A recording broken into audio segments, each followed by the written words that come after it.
You know how we're always hearing about UFO sightings, government cover-ups, the works? It's like the stuff of legend. Well, today we're diving into something truly fascinating. A real, bona fide government report on this very subject. And no, it's not just about little green men. We're talking about the UK's Ministry of Defence, their official stance on what they call unidentified aerial phenomena. Get this, they even have a super secret document about it, the CONDIGN report. It's not every day you get to peek behind the curtain like this. This isn't some hastily thrown together document either. We're talking a hefty 465-page report, broken down into 4 detailed sections. Historical background, analysis of sightings, you name it. They even dedicate a whole section to potential military applications. Clearly, someone at the Mahdi thought this was pretty important stuff.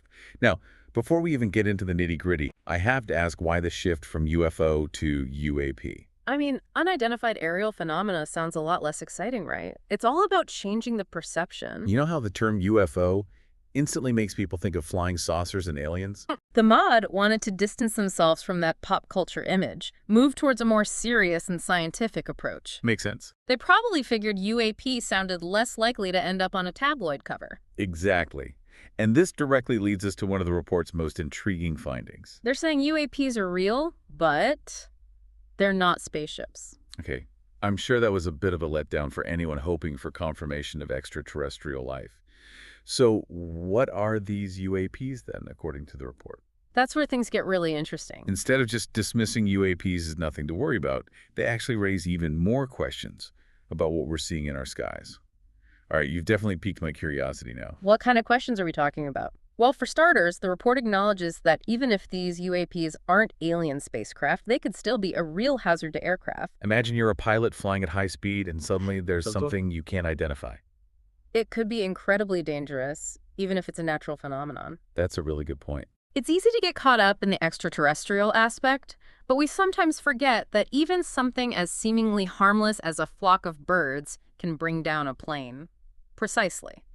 And to that point, the report actually examines several possible explanations for UAPs that fall into this natural phenomena category. Okay, give me some examples. What kind of natural phenomena are we talking about? We're talking about things like plasmas, sunspots, auroras, even something called vortex rings, which sound like they're straight out of a science fiction film. Vortex rings. Okay, now you have to tell me more about that. How does a vortex ring factor into all of this? Picture this. You're flying in a plane, high in the air, and you see this massive ring of swirling air, maybe a couple of 100 feet across. That's a vortex ring, and it happens when there's a sudden burst of air, like the hot exhaust from a jet engine. These rings can hang around for quite a while, and they've been linked to UAP reports.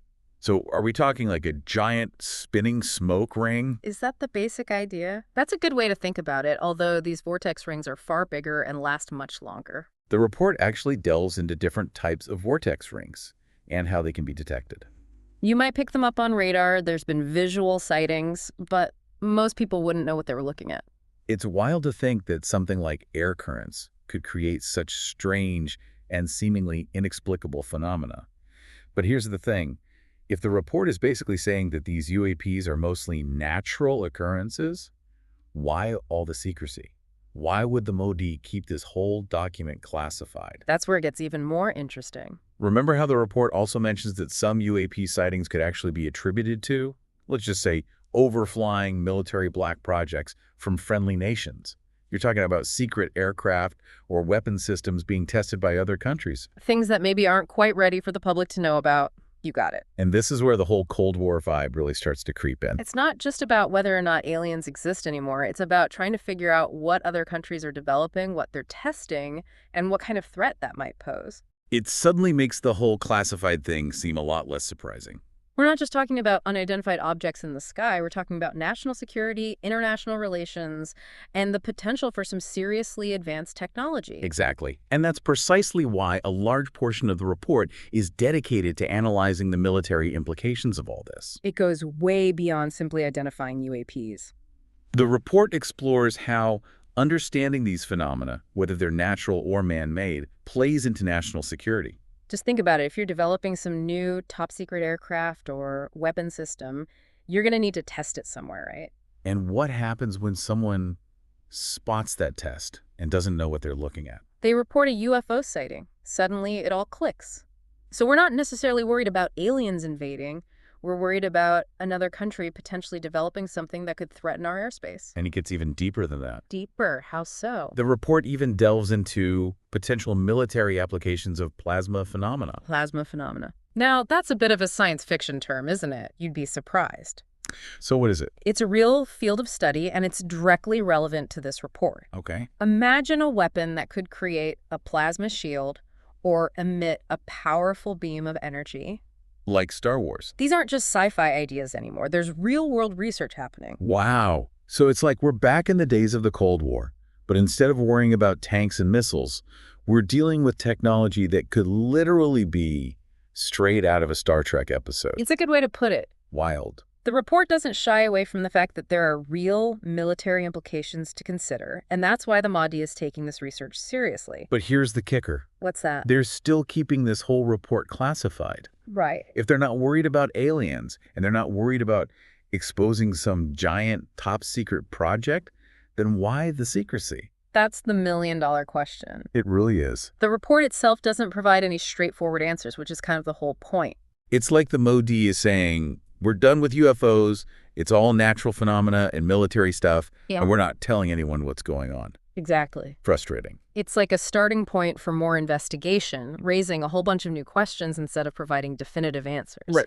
And that's why we're going to dive even deeper into this in our next segment. Okay. We'll look at the impact the report had on Modi's involvement, what it reveals about their stance on UAPs, and the ongoing debate about transparency and secrecy. This is getting even more interesting. It is. What stands out to you? What does this all mean? We'll tackle those questions and more right after this. We're back and ready to uncover more about the CONDIGN report and its ripple effects. Okay. We've talked about the UK government's perspective on UAPs, but what about the bigger picture? Right. How does this report change our understanding of what's happening in our skies? Okay. And what does it tell us about how governments handle this kind of information? Yeah.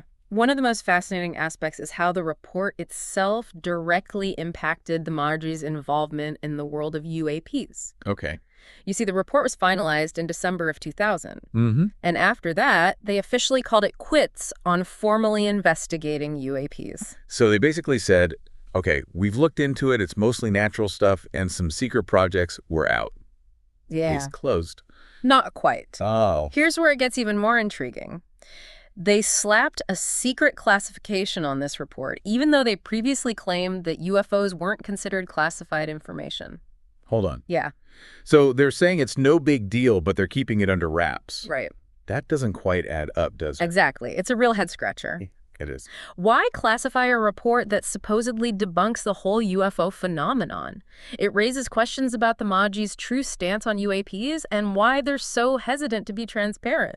It definitely makes you wonder what they might be holding back. Yeah. Maybe they're not as confident in their conclusions as they'd like us to believe. It's a possibility. Right. And even though the UK officially stepped back from UFO investigations, Yeah. the CONDIGN report acknowledges that other countries continue their exploration. Right. The report even mentions a dedicated team in Russia studying these phenomena. And there are whispers of an informal group within U.S. intelligence doing the same. So the story doesn't end here. Right. It feels like the CONDIGN report, rather than closing the book on UAPs, might have actually opened the door to even more questions and possibilities. You hit the nail on the head. It's like this report is not a conclusion, but an invitation to dig deeper. To really find out what's going on. It highlights that there's still so much we don't know about what's happening in our skies. It really is fascinating stuff. We're talking about the interplay of natural phenomena, advanced technologies, potential threats. It's a complex puzzle, and we've only just started to piece it together. This has been a wild ride. We've gone from UFO sightings to vortex rings, from secret military projects to international intrigue. It really, if there's one thing we can all agree on, it's that the truth is out there. Somewhere. Out there somewhere. And on that note, we wrap up our deep dive into the CONDIGN report. Very interesting. It may not offer easy answers, but it certainly gives us a lot to think about. It does. Until next time, keep looking up and keep those questions coming. I would have been on top of the charts, but it's politics. You do some gimmick shit and post, you get a lot of clicks. Drop some real shit and they probably won't acknowledge you.